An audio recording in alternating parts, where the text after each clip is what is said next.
definitionen på en skolehave er helt ind til benet et stykke jord med nogle frø og nogle planter, som kan dyrkes med nogle redskaber og en lærer eller en underviser, som vejleder eleverne i det. Vi har undersøgt i en periode på 2 år, har vi gået i haverne og observeret børnene, interviewet lærere og underviserne deroppe og lavet forældrespørgeskemaundersøgelser.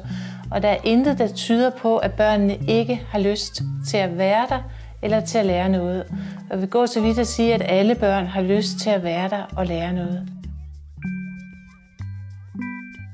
Altså det, der har overrasket mig mest i den forskning, vi nu har lavet i relation til haver til maver, det er 3 ting. Det er den her lyst til at lære, som vi ser hos alle børn. Og så er det, at de bliver så kvalitetsbevidste og så anerkendende over for hinanden. De 2 ting hænger rigtig meget sammen.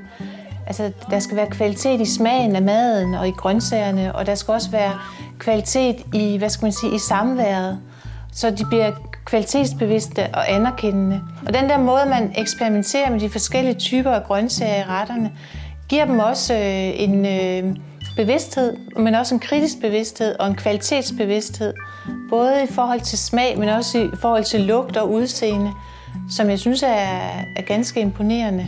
Og den sidste ting, der har overrasket mig, det er helt klart, at underviserne de brænder så meget for det, de har med at gøre, som de gør.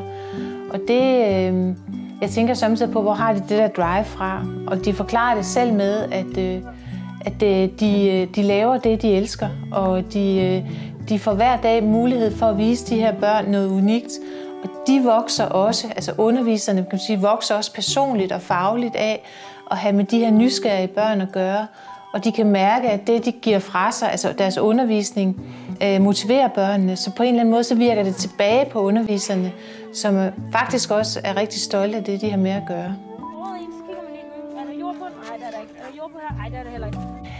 Haverne er jo, skolehaver er jo tænkt på forskellig vis, og man kan sige, at skolehaver kan bruges til at lære dem noget om grøntsagsdyrkning, og i det her tilfælde handler det også om at lære at lave mad og spise maden sammen osv.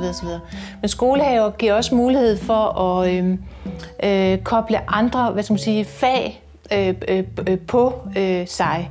Så det kan være matematik, naturteknik, sprogudvikling, dansk eksempelvis.